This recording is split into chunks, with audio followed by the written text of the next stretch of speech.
అని చెప్పి మున్సిపల్ శాఖ వారికి ఆదేశించాల్సిందిగా మినిస్టర్ గారిని కోరుకుంటున్నాను. చిర్రి బాలరాజు పోలవరం.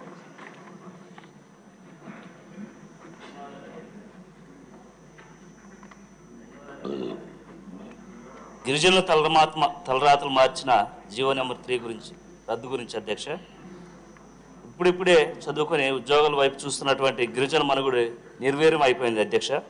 2000 సంవత్సరంలో గౌరవ ముఖ్యమంత్రి నారా చంద్రబాబు నాయుడు గారు జీవో నెంబర్ 3ని తీసుకొచ్చి షెడ్యూల్ ప్రాంత ఉపాధ్యాయ పోస్టులకి స్థానిక ఎస్టీలకి ఇచ్చే విధంగా ఉత్తర్వులు జారీ చేశారు అధ్యక్ష.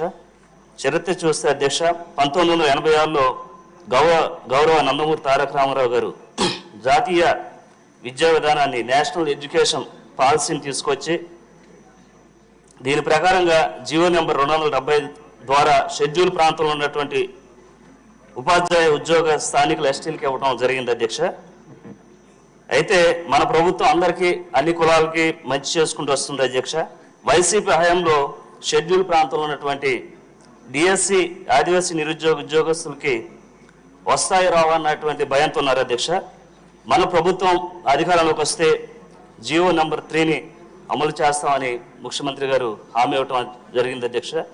కానీ గత వైసీపీ పాలనలో జీవో నెంబర్ 3 గురించి ఒక ఎమ్మెల్యే కానీ మంత్రులు కానీ అలాగే ముఖ్యమంత్రి కానీ పట్టించుకున్నటువంటి దాఖలాలు లేవు అధ్యక్ష. కానీ కనీసం గిరిజనుల తరపున న్యాయస్థానంలో గత ప్రభుత్వం ఎక్కడ కూడా పోరాడలేదు అధ్యక్ష. బాలరాజు గారు, మీకు ఏం కావాలో సూటిగా చెప్పండి.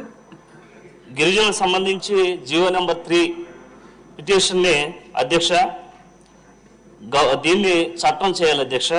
షెడ్యూల్ ప్రాంతంలో ఉన్నటువంటి ఉద్యోగ నియామక చట్టం చేసేందుకు గౌరవ ముఖ్యమంత్రి గారి సహాయ సహకారాలు అందించాలి అధ్యక్ష. అలాగే గిరిజన నిరుద్యోగ తరపున కూర్చోండి. జోయాక జగదీశ్వరి గారు, కురుపాం. ధన్యవాదాలు అధ్యక్ష. కురుపాం నియోజకవర్గంలో తోటపల్లి ప్రాజెక్టు ఉంది అధ్యక్ష. అక్కడ ఉన్నటువంటి ఎవరైతే